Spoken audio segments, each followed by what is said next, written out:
ওগো আল্লাহ, ওগো মালিক, তুমি ছাড়া তো আমাদের আর কেউ নাই, তুমি ছাড়া তো আমার আর কেউ নাই। আল্লাহ গো, তুমি যদি মাফ না করো কে আমাকে মাফ করবে? তুমি যদি মাফ না করো কে আমাকে মাফ করবে? তুমি যদি আমাকে মাফ করো তাহলে তোমার কোনো দিকে কমবে না, তুমি যদি আমাকে মাফ না করো তোমার কোনো দিকে বাড়বে না। আল্লাহ গো, তুমি আমাকে মাফ করে দাও। সারাটা জীবন অন্যায় কাজ করেছি, সারাটা জীবন নাফরমানি করেছি, আমার কাছে কালেমার দাওয়াত কম আসে নাই, আমার কাছে কালেমার দাওয়াত কম আসে নাই, আমাকে লোকেরা কম বোঝায় নাই। ও আল্লাহ, তুমি আমাকে মাফ করে দাও। মাফ না করলে কোথায় যাব, কার কাছে যাব? বাবা যখন মারে তখন মার কাছে আশ্রয় নেওয়া যায়, মা যখন প্রহার করে তখন বাবার কাছে আশ্রয় নেওয়া যায়, বাবা মা যখন প্রহার করে তখন দুনিয়ার কারো না কারো কাছে আশ্রয় নেওয়া যায়। ও আল্লাহ, ও মালিক, তুমি যদি আমাকে মারো, তুমি যদি আমাকে আযাব দাও, ও আল্লাহ, কার কাছে যাব, কার কাছে গিয়ে মাফ চাইবো? ও আল্লাহ, মেহেরবানি করে মাফ করে দাও। এইরকম কান্না করতেছে, কান্না করতেছে, চোখের পানি তার এমন ভাবে পড়তেছে, দাড়ি ভিজতেছে, দাড়ি ভিজে জমিনের মধ্যে চোখের পানি পড়তেছে, কান্না করতেছে। বান্দাটা কান্না করতে করতে করতে করতে আমার আল্লাহর কাছে এমন গ্রহণযোগ্যতা অর্জন করেছে, মহান আল্লাহ রাব্বুল আলামিন তার ডাকে সাড়া দিয়া তার জিন্দেগির সব গুনাহ মাফ করে দিয়েছে। হযরত মূসা আলাইহিস সালাতু ওয়াস সালামের যুগের ঘটনা। একজন বড় পাপিষ্ঠ ছিল, জীবনে এমন কোন গুনাহ নাই যে গুনাহ সে করে নাই। তার গুনার প্রতি অতিষ্ঠ হইয়া, মানুষ তার গুনার প্রতি অতিষ্ঠ হইয়া, গ্রামের লোকেরা তাকে হাত পা বেঁধে জঙ্গলের মধ্যে ফেলে দিয়ে আসে। জঙ্গলের মধ্যে থাকতে থাকে, কিছুদিন থাকার পর মালাকুল মউত যখন তার সামনে এসে উপস্থিত, এর আগ মুহূর্তে সে বান্দা আল্লাহর কাছে ডেকে ডেকে বলতেছে,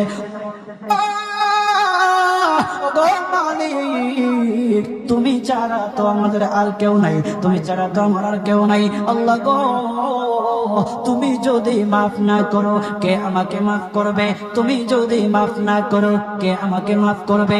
তুমি যদি আমাকে মাফ করো তাহলে তোমার কোনো দিকে কমবে না, তুমি যদি আমাকে মাফ না করো তোমার কোনো দিকে বাড়বে না। আল্লাহ গো, তুমি আমাকে মাফ করে দাও। সারাটা জীবন অন্যায় কাজ করেছি, সারাটা জীবন নাফরমানি করেছি, আমার কাছে কালেমার দাওয়াত কম আসে নাই, আমার কাছে কালেমার দাওয়াত কম আসে নাই, আমাকে লোকেরা কম বোঝায় নাই। ও আল্লাহ, তুমি আমাকে মাফ করে দাও। মাফ না করলে কোথায় যাব, কার কাছে যাব? বাবা যখন মারে তখন মার কাছে আশ্রয় নেওয়া যায়, মা যখন প্রহার করে তখন বাবার কাছে আশ্রয় নেওয়া যায়, বাবা মা যখন প্রহার করে তখন দুনিয়ার কারো না কারো কাছে আশ্রয় নেওয়া যায়। ও আল্লাহ, ও মালিক, তুমি যদি আমাকে মারো, তুমি যদি আমাকে আযাব দাও, ও আল্লাহ, কার কাছে যাব, কার কাছে গিয়ে মাফ চাইবো? ও আল্লাহ, মেহেরবানি করে মাফ করে দাও। এইরকম কান্না করতেছে, কান্না করতেছে, চোখের পানি তার এমন ভাবে পড়তেছে, দাড়ি ভিজতেছে, দাড়ি ভিজে জমিনের মধ্যে চোখের পানি পড়তেছে, কান্না করতেছে। বান্দাটা কান্না করতে করতে করতে করতে আমার আল্লাহর কাছে এমন গ্রহণযোগ্যতা অর্জন করেছে, মহান আল্লাহ রাব্বুল আলামিন তার ডাকে সাড়া দিয়া তার জিন্দেগির সব গুনাহ মাফ করে দিয়েছে। ওই বান্দাটা তাওবা করতে করতে করতে করতে হঠাৎ ইন্তেকাল করে। ইন্তেকাল হওয়ার পরে হযরত মূসা আলাইহিস সালাতু ওয়াস সালামকে মহান আল্লাহ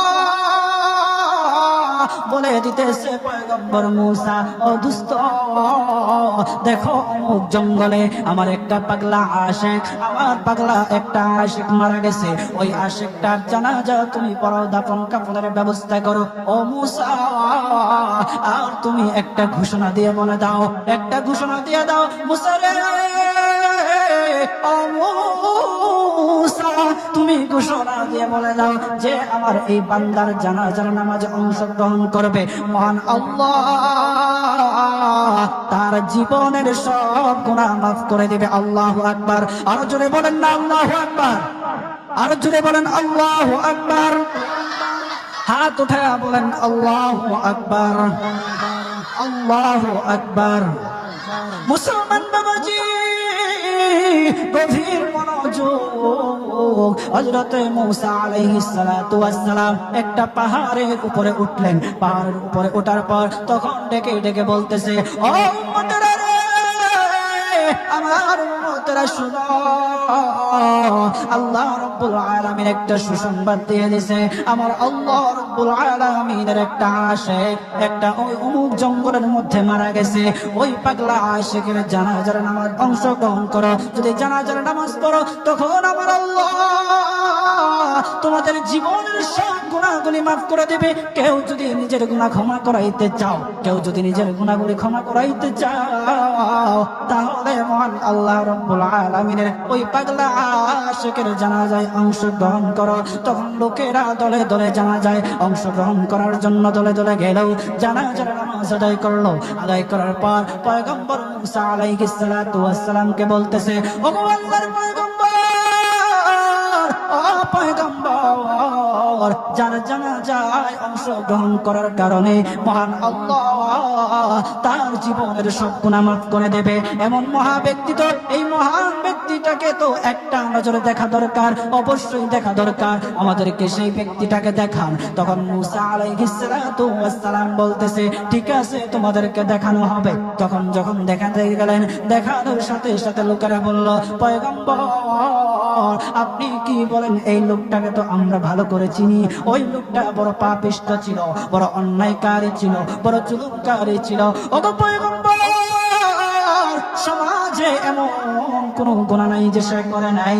সমাজে সব গুনাহ করেছে, সমস্ত গুনাহের সাথে সে জড়িত ছিল।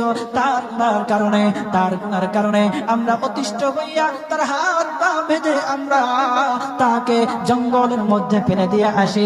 এই পাপিষ্ঠ বান্দা আল্লাহ তাআলার বড় আশিক হতে পারে কিভাবে? আল্লাহ তাআলার পেয়ারা হতে পারে কিভাবে? পয়গম্বর মূসা আলাইহিস সালাতু ওয়াস সালাম আল্লাহর কাছে ডেকে ডেকে বললেন, আল্লাহ, লোকেরা কি বলতেছে, তুমি কি বলো? ওগো আল্লাহ, এর সমাধান কি? সমাধানটা তো তুমি দিয়ে দাও। আল্লাহ রাব্বুল আলামিন পয়গম্বর মূসা আলাইহিস সালাতু ওয়াস সালামকে সমাধান দিয়েছে। বলতেছে, ও মূসা, দুষ্ট রে, ও দুষ্ট, তারা যা কথা বলেছে, লোকেরা যে কথা বলেছে সত্য বলেছে। আমি আল্লাহ যা বলেছি তাও সত্য বলেছি। ও পয়গম্বর মূসা, তারা যা বলেছে সত্য বলেছে। ওই বান্দা বড় পাপিষ্ঠ ছিল, ওই বান্দা বড় অন্যায়কারী ছিল, কিন্তু শেষ বয়সে আইসা তার হাত পা যখন বেঁধে যখন লোকেরা জঙ্গলের মধ্যে ফেলে দিয়ে আসলো, তখন সে আমার কাছে এমন ভাবে কান্নাকাটি করা শুরু করে দিয়েছে, এমন ভাবে তওবা করা শুরু করে দিয়েছে। আমি আল্লাহ তাআলার এত দয়া, আমি আল্লাহ তার ডাকে সাড়া না দিয়ে পারলাম না। তার ডাকে সাড়া দিয়ে দিলাম। ও মূসা, সে তওবা করার সময় যদি সবার জন্য সে তওবা করত, যতজন লোকেরা বেঁচে আছে, যতজন উম্মতেরা আছে, যতজন লোকেরা আছে, সমস্ত লোকদের জন্য যদি সে আমার কাছে তওবা করত, আমি আল্লাহ তার তওবা মুহূর্তের মধ্যে কবুল করে সমস্ত বান্দাদেরকে মাফ করে দিতাম। সুবহানাল্লাহ, জুড়ে বলেন লিল্লাহি তাকবীর, নারে তাকবীর। কত দয়ার আল্লাহ! একটা বান্দা সারা জীবন গুনাহ করেছে, অন্যায় কাজ করেছে, শেষ বয়সে আইসা শুধু আল্লাহকে ডাকছে, আল্লাহর কাছে মাফ চাইছে। আমার আল্লাহ রাব্বুল আলামিন তার পিছন দিকে আর তাকায় নাই। আমার আল্লাহ রাব্বুল আলামিন তাকে মাফ করে দিয়েছে। সুবহানাল্লাহ। এখন যদি আপনারা মনে করেন এখন তো ইয়ং আছি, কয়েকদিন পরে তারপর করে ভালো হয়ে যাবে, এই সুযোগ আপনি নাও পাইতে পারেন। রাজা, যাদেরকে বলা হয় যে কিছু লোক আছে আমাদের সমাজে, যদি ওদেরকে বলা হয় যে ভাই দাড়িটা একটু রাখেন, নামাজটা একটু পড়েন, একটু বয়স হোক, পোলা মাইয়া বড় হোক, দাড়ি রাখে দিন, আছে না এরকম?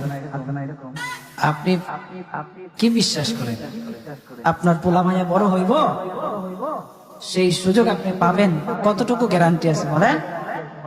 বাবা আর আগে ছেলে চলে যায়, ছেলের আগে বাবা চলে যায়, আবার নাতির আগে দাদাও চলে যায়, আর দাদার আগে নাতিও চলে যায়।